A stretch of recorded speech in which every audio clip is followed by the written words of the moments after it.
Hey guys, JC here. So today this is Lord's Mobile, and I guess I'm gonna do a kind of review of it. First of all, I just want to say it's bad. Like honestly, just don't get it. Don't waste your money. This is one of those games which is a credit card trap. So I just want to kind of go around, I guess, and explain what we're seeing here. Okay, I played several games like that in the same genre, but they're all a little bit different in their own ways. And I remember, for example, Dragons of Atlantis, which was a game you could play through Facebook. It actually got way too complex after a while, and I had no idea what to do. I played it back in 2010, and then, I was moving, so I had to quit playing. And then I think later, like many months or years later, when I tried to log into my account, I really just couldn't understand anymore what I was seeing because they had so many updates and I was just completely out of the loop. The cool thing about Dragons of Atlantis was that you could basically shield your entire army. The way that it worked is that you had a city wall, and the wall had a switch. You could hide your troops, or you could make them ready, and that you could use that trick actually to catch players, because they would basically send a scout and an army after the scout usually. And if you timed it right, you could hide your army from the scout, but then you show them again, you enable them, and they get the enemy basically. So that was one way to get the enemies. I caught a few people like that using that trick. And of course, vice versa, they can do that to you as well. Lord's Mobile, so the difference here is that basically here you have a shelter. So I'm just going to recall my troops here. And then that's how it works. You can shelter them for a specific amount of time. So what you see here is actually real time, like 1 actual hour, 4 hours, 8 hours, and 12 hours. So usually I do 12. And then you shelter them. But you notice that, okay, I'm just going to redo that very quickly. Notice that here in the selection of the troops, you can only shelter, in my case, 220,000, but I already have more people than that. So what happens to them? Well, the rest of them end up fighting. You also have a hospital. This is one of the most important buildings. And as you can see here, my capacity is 244,000. So this is in addition to the shelter. So troops that are injured end up here. And you got the wall, which is absolutely useless in this game. It has traps, which I have 0. I used to actually have almost capacity, but I noticed they don't do anything at all. So it's just a waste of resources. Or maybe I just don't know how to use it. So on this side here, you got your resource production. So you got ore, stone, ore, wood, and food. Food in this game is usually at 0 because your army consumes food, it's upkeep. And I mean, if your army gets destroyed, that's the only time you get positive food. This building here, this is a new addition. I guess it's because people were getting pissed that their armies are dying all the time. So they created this building. And this is an extra death capacity. So you can do tasks, you can collect points here. And as you can see, I got destroyed a few days ago. So I got troops in there. Let's resurrect them. Might as well. Okay, you got the trading boat here. You can exchange resources. This is a bit funny the way it works. I don't know what this is, but... so for example, I just look at the wood here. Basically, it says here that if I give them 1,500,000, then I get 2,500,000. Of course, I'm gonna click yes. Of course, I'm gonna take that, and the gold as well. It's the same thing. It was 800,000. You exchange that for 1 million. Don't know how it works. Don't really care. I just get more stuff. Now, this is the research building, and this for me is where this game just completely sucks. And again, it's not worth playing because basically it's designed to get money all the time. So for example, here, this is troop research. And in these games, usually troops are organized in what we call tiers. So you got tier 1, which is the weakest, etc. You move on. In this game so far, tier 4 is the most powerful. So I can't even research it yet because I have to do kind of prerequisites research first. So I can only do the food at the moment. I just want to attract your attention to this particular button. I don't know if you can see the cursor, but maybe. Anyway, the orange button where it says research. Check it out. It says here 42 days, 18 hours, 20 minutes, and 44 seconds. Now, I just want to make sure that you understand this is real time. So what it means here is that it takes 42 real life days, okay? So 1 month and 12 days to research that one thing. And this is just one thing. You have to research like tens of things like that. And this is actually not even the worst of all.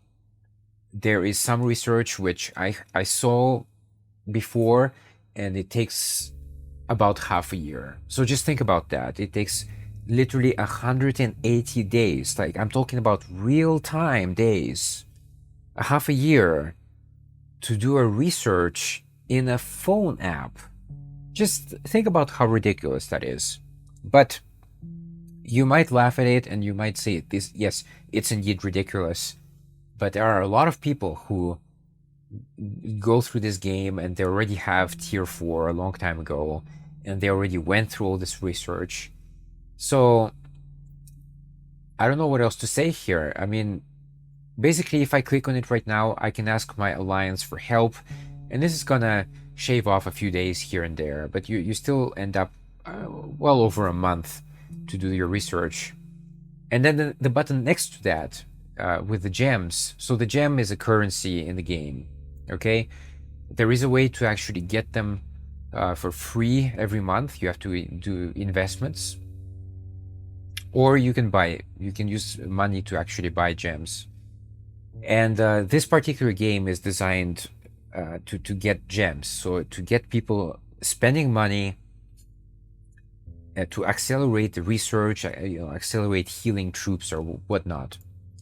So this is, yeah, this one point for me is what breaks this particular game, actually. Another way to get gems, by the way, is this. This is the Colosseum. This is a bit different. You challenge other heroes, and if I click here right now, as you can see, I have accumulated 500 gems, so I can click collect here and get them. The amount of gems depends on your rank, so of course the higher you rank, the more gems you can get per, I think it's per hour or something like that, or yeah, maybe. I'm not even sure how it works. Yeah. So gems. And of course, as you rank higher, more people try to challenge you and try to knock you down anyway. So, I mean, right now my rank is pretty high, but usually there was a time where I got knocked down way below 1,000. So then your income gets reduced. They have this place, which I believe is called the Labyrinth. And you challenge this guy here. So again, once a day, you can click on the button for free. But if I want to click on it again, it says use 100 stars. I don't have any stars. You have to spend money to buy them.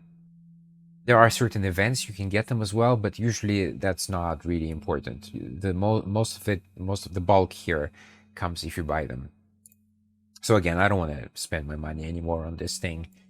And this one is yet another different event. So this one is a kind of board game. Again, you roll the dice, you end up somewhere.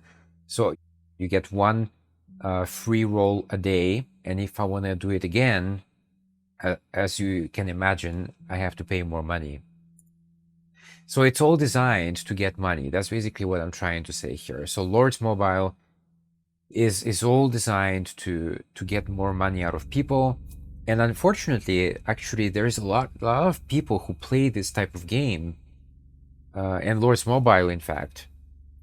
And some people act very this is an attitude I cannot understand personally. They act so high and mighty, like, oh, look at me, I have this, castle with like billions of power, and they act like they're, the center of the universe or something. And I'm like, come on, this you're just okay. So great, you have a virtual castle in a phone app. Congratulations. I really don't know what else to say. So anyway, Lords Mobile, that's the video I wanted to do for today. Avoid it at all costs, honestly, guys. I mean, this is really not worth it. Not worth it. Unless you're some kind of multi-millionaire, multi-billionaire that you don't care about, how you spend your money, which is actually the case in for some players here, because some people are actually very, very rich, and they do play these kind of apps where they can pour, tens of thousands of dollars into it. And I'm thinking like, wow, this just, I mean, that's how rich people spend their money, folks. I started the research I mentioned yesterday. So just as a reminder, it said 42 days, like real-time days I'm talking about, which I think is actually abuse. Like these type of long waiting times should just be like illegal, man. And like I said yesterday, this is not even the worst of it, because there is some research which takes half a year to do. So I think that should be like just a violation of human rights or something. These games should be illegal. This is not normal that these kind of companies abuse players like that. And I know, of course, you can say, okay, well then don't play the game. And that's very fair enough. But I think like if you have a product, you shouldn't abuse your customers like they do here. So yeah, that's pretty bad. The second reason why this game is broken is basically what they do is when you start playing, I think your kingdom, it has about maybe 1 or 2 months of shield. Let me explain what that means. It means that basically you are protected from other kingdoms for, I think it's 2 months. I could be wrong. It could be 3, but anyway. In those 2 or 3 months, you can build up, of course, but you're going to have a really hard time building up, actually, because it's pretty slow. Like I mentioned, because of the research speeds, this game is kind of designed to suck money out of people. So, yeah. And so after the realm shield expires, the kingdom itself becomes open to other realms, which to me is completely unfair. So basically, it means that from another realm, somebody who may have been playing from the very beginning, for like years and years, so they have built up a huge army and power, etc. Now they come to you with your little development of 2 or 3 months. You have no chance. It's designed to, again, suck money out of people so that you pump money into it as much as possible, and so you somehow catch up to these top players, which you're not going to be able to do it anyway. It's impossible. So that for me is the second reason why this game is broken. So first of all, the research times, which are just completely ridiculous, should be illegal. And then the fact that you can be invaded by other kingdoms where just players just completely blow you out of the water. And it's literally designed to discourage new players. It's like, why would you play this when you know that some other guy who has like a gigantic army is just going to come and destroy you anyway? So yeah, it's designed as a kind of team game. So you have alliances and stuff like that. But what they really kind of failed to do, I think, is I play War and Order, for example, and the thing there is that you can combine your attacks with other players. So what it means is that basically you chat to each other and you agree on a time. So for example, if you attack a castle, you know that it's going to take, let's say, 1 minute to get there. And your friend maybe takes 1 minute and 10 seconds. So he goes first, and then at the 1 minute mark, you really unleash your army. So then you reach the target at the same time. And that's called a timed attack, because you timed it and you arrive at the same time.